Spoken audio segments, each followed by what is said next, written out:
दिया जलाएं, लेकिन पड़ोसी के यहाँ भी दीप जलना चाहिए। धन की देवी के प्रतीक के रूप में लक्ष्मी की हम पूजा करते हैं। ये एक परंपरा हो सकती है, लेकिन व्यवहारिक सच से कोसों दूर है। धन की देवी लक्ष्मी की पूजा करने से धन आता तो दुनिया के तमाम देशों में, गरीब देशों में भारत शुमार नहीं होता। घर की खुशहाली घर वाली से आती है, इसलिए सम्मान देना ही है तो घर की देवी को दीजिए। मेरा ट्वीट साफ स्पष्ट करता है कि मैंने दीपोत्सव महापर्व पर लोगों को बधाई शुभकामना भी दी। लोगों को अपने घरों में दिया जलाने की अपील करने के साथ साथ ये भी अनुरोध किया कि दिया जलाएं, लेकिन पड़ोसी के यहाँ भी दीप जलना चाहिए। रही बात जिस धन की देवी के प्रतीक के रूप में लक्ष्मी की हम पूजा करते हैं, ये एक परंपरा हो सकती है, लेकिन व्यवहारिक सच से कोसों दूर है। क्योंकि अगर सही मायने में धन की देवी लक्ष्मी की पूजा करने से धन आता तो दुनिया के तमाम देशों में, गरीब देशों में भारत शुमार नहीं होता। आज भी देश में 140 करोड़ की आबादी में 80 करोड़ लोगों की जिंदगी गरीबी, लाचारी, बेबसी, बदहाली में बीत रही है। यहां तक कि उनको मात्र 5 किलो 10 किलो चावल पर अपनी जिंदगी बिताने की मजबूरी आ पड़ी है। स्वाभाविक रूप से इसे लोग स्वीकार करें या न करें, लेकिन सच यही है कि वो 80 करोड़ परिवार जो 5 किलो 10 किलो चावल पर अपनी जिंदगी बिताते हैं, क्या अपने बच्चों को, बेटे बेटियों को विश्वविद्यालय पढ़ाने के लिए भेज सकते हैं? क्या 5 किलो 10 किलो चावल पर जिंदगी बिताने वाले 80 करोड़ परिवार अपने बेटे बेटियों को doctor, engineer, professor, advocate, IAS, IPS या वैज्ञानिक बनने का सपना कभी सोच सकते हैं? कतई नहीं। और साथ ही साथ आज करोड़ों नौजवान बेरोजगार होकर के दर ठोकरे खा रहे हैं। करोड़ों बेरोजगार नौजवानों के सामने रोजी रोटी के लाले पड़े हैं। अगर धन की देवी की लक्ष्मी पूजा करने से गरीबी जाती होती तो न 80 करोड़ परिवार 5 किलो 10 किलो चावल पर जिंदगी बिताता और न करोड़ों नौजवानों को रोजी रोटी के लाले के लिए तरसने पड़ते। तो स्वाभाविक रूप से ये परंपरा हो सकती है, लेकिन मैंने अपील किया, मैंने किसी पूजा का विरोध नहीं किया, बल्कि अपील किया कि सही मायने में घर की लक्ष्मी गृहिणी है। इसलिए कि शाम सुबह उठते बैठते सोते जागते 24 घंटे वो गृहिणी ही है जो घर को साफ सुथरा, सुंदर, सुघर, स्वर्ग बनाने में लगी रहती है। छोटे से बड़े सभी सदस्यों को प्रेम के धागे में पिरोकर एकता का पाठ पढ़ाती है और घर की तरक्की और बेहतरी के रास्ते पर ले जाती है। अगर पूजा ही करना है तो घर की देवी, घर वाली यानी गृह लक्ष्मी की पूजा करिए, जिससे कि घर में हमेशा सुख संपदा, खुशहाली बनी रहे। ये अपील है, अपील किसी का विरोध नहीं, बल्कि ये अपील जो मैंने व्यवहार में किया वैसा लोगों से करने की अपील किया। इसका अर्थ अगर लोग अन्यथा लेते हैं, समझते हैं उनकी सोच की बलिहारी है। देश तरक्की करता हुआ नजर आ रहा है। बात तो यह है कि अगर चौथे नंबर का ये आर्थिक रूप से देश बन चुका तो 80 करोड़ लोग 5 किलो 10 किलो चावल पर जिंदगी क्यों बिता रहे हैं? इस देश में करोड़ों नौजवान बेरोजगार क्यों घूम रहे हैं? किसी चीज को राजनीतिक रूप से कैश करना अलग चीज है, व्यवहार में क्या है वो अलग चीज है। लेकिन राजनीतिक तौर का इसमें कोई मामला ही नहीं है। ये तो हमेशा से पूजा चली आ रही है और अचानक से आपने अब ये बयान दिया, आप इसको अपील कह रहे हैं। लोग तो कह रहे हैं कि ये तो विवादित बयान है। नहीं, विवादित हो ही नहीं सकता। हमने किसी को पूजा करने से मना थोड़ा किया है। हमने तो एक उनको सुझाव दिया है कि घर की खुशहाली घर वाली से आती है, इसलिए सम्मान देना ही है तो घर की देवी को दीजिए, घर की लक्ष्मी को दीजिए। हमारे यहाँ एक कहावत भी है यत्र नार्यस्तु पूजन्ते रमन्ते तत्र देवता, जहां स्त्रियों का सम्मान होता है वहीं पर स्वर्ग होता है, वहीं खुशियां आती हैं। तो अगर खुशियां और सुख समृद्धा घर में लाना ही है तो गृह लक्ष्मी की पूजा करिए। हमने सुझाव दिया है। लोग गृहिणी की भी पूजा करते हैं, लोग तो सम्मान देते हैं, लेकिन साथ में अगर वो लक्ष्मी पूजा करें तो क्या उससे उनको धन नहीं मिलेगा? हम करें, अगर धन की देवी लक्ष्मी की पूजा करने से धन संपदा वैभव आती होती तो आज करोड़ों लोग गरीब लाचार बेबस जिंदगी नहीं जीते। आज करोड़ों नौजवान बेरोजगारी के लिए दर दर ठोकरें नहीं खाते। आज भारत गरीब देशों में शुमार नहीं होता।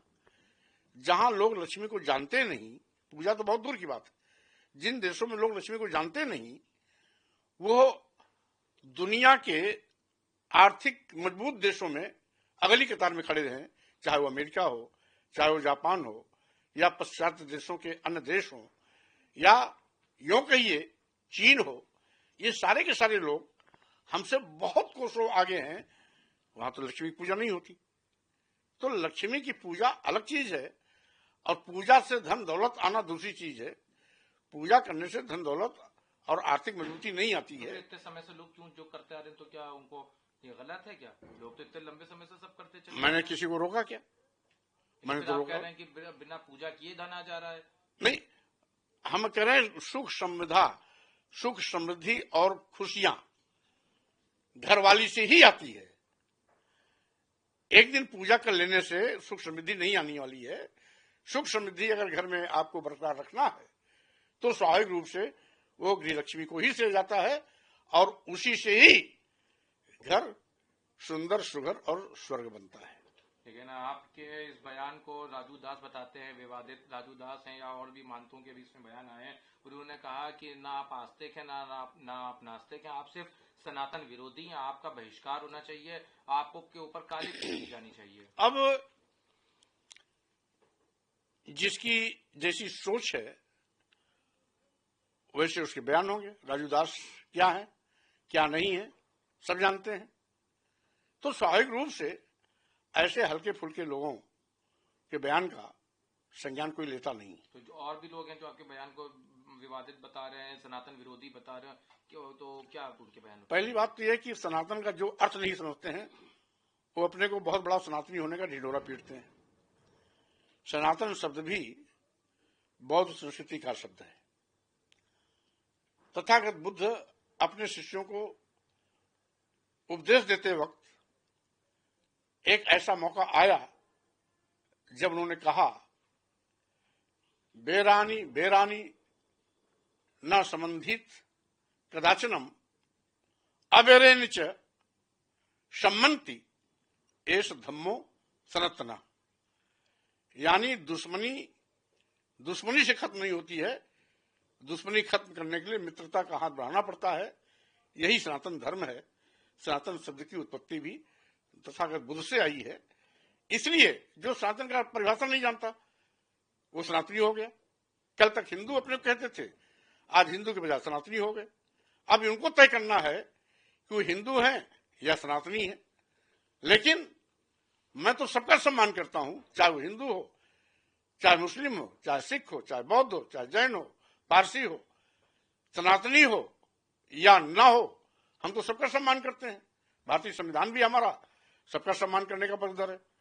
तो हम, कोई अपने को सनातनी कहता है उसका स्वागत है, कोई अपने को हिंदू कहता है उसका भी स्वागत है, कोई अपने को अलग धर्म से जोड़ के कहता है उसका भी स्वागत है। तो हम तो किसी के विरोधी है नहीं। एक और सवाल है इसी से जुड़ा हुआ, समय से आप तो ऐसा लग रहा है कि अभी नई बात आपने, नई बात हमने कुछ नहीं कही है। सही बात तो यह है कि दिवाली का मकसद और ऐतिहासिक साक्ष्य कुछ और। ऐतिहासिक साक्ष्य मिलता है तथागत बुद्ध को ज्ञान प्राप्त होने के बाद पहली बार जब वो अपने राज्य में पहुंचे थे तो वहां के लोगों ने दिया जला के खुशियां मनाई थी। दूसरा एक ऐतिहासिक साक्ष्य है कि राम वनवास के बाद लक्ष्मण सीता सहित जब अयोध्या वापस आए तो अयोध्या वासियों ने दिया जलाकर खुशियां मनाई। तीसरा साक्ष्य है कि सम्राट अशोक कलिंग युद्ध के बाद जब देखा कि लाखों लाख लोगों की मौतें हुई, लाखों माताओं की गोद सूनी हो गई, लाखों महिलाएं विधवा हो गई, लाखों बच्चे पिता विहीन हो गए, तो उन्होंने संकल्प लिया था अब हम तलवार और शस्त्र से युद्ध नहीं जीतेंगे, बल्कि अगर हमें जीत हासिल करना होगा तो धम्म के रास्ते चल के जीतेंगे। और बुद्धम शरणोच्छान के बाद उन्होंने धम्म आधारित शासन शुरू किया तो लोगों ने खुशियां मनाई, दिया जलाई। चौथा इसका कारण यह है, हमारा देश कृषि प्रधान देश है। खरीफ की फसल दिवाली के मौके पर ही किसानों के घर में आती थी, इसलिए किसान अपनी नई फसल के आगमन पर लोग दिया जलाते थे, खुशियां मनाते थे। एक इसके पीछे वैज्ञानिक सत्य भी कारण भी है कि बरसात के बाद बड़े पैमाने पर कीड़े मकोड़े कीट पतंगे पैदा होते हैं, जो दिवाली के मौके पर सरसों के तेल और घी में दिया जलाए जाने पर इसमें जल करके खत्म हो जाते थे, जिससे कि यहां पर दिवाली की परंपरा चली।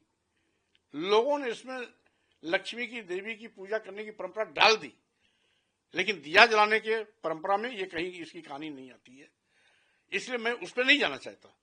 रही बात ये, मैं केवल इतना ही चाहता हूं कि सही मायने में अगर लक्ष्मी की पूजा करना है तो घर की लक्ष्मी की पूजा करना चाहिए। उस समय लक्ष्मी पूजा मतलब नहीं होती थी। अब सही मायने में दिवाली मनाने का कारण क्या था वो मैंने आपको बता दिया। रही बात परंपरागत रूप से, कभी कभी परंपराएं भी महत्व रखती हैं, परंपरागत रूप से मनाया जा रहा है तो स्वागत योग्य है, कहां हम उसका विरोध कर रहे हैं।